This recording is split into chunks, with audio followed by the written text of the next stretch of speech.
प्राचीन काल में रघुवंश में एक राजा थे, मंधाता। वे धर्मप्रिय, शक्तिशाली और प्रजा का ध्यान रखने वाले राजा थे।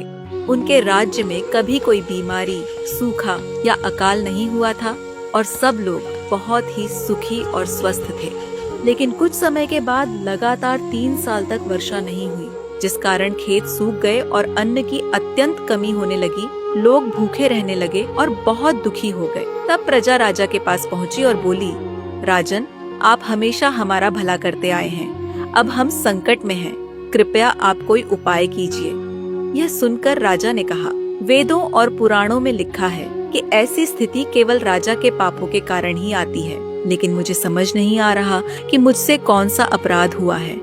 इसके पश्चात राजा अपने मंत्री और सैनिकों के साथ वन की ओर निकलते हैं।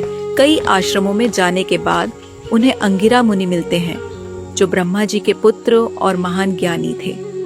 राजा उन्हें प्रणाम करते हैं और ऋषि को बताते हैं, मैं धर्म पूर्वक राज्य चला रहा हूँ और वेदों के नियमों का पालन कर रहा हूँ, परंतु मुझे समझ नहीं आ रहा कि फिर भी मेरे राज्य में पिछले 3 वर्षों से वर्षा क्यों नहीं हो रही है। तब मुनि बोले, तप करने का अधिकार केवल ब्राह्मणों को है, लेकिन आपके राज्य में एक शूद्र अनुचित रूप से तप की विधियां कर रहा है, जो शास्त्रों के अनुसार ठीक नहीं है। आपको उसे दंड देना चाहिए।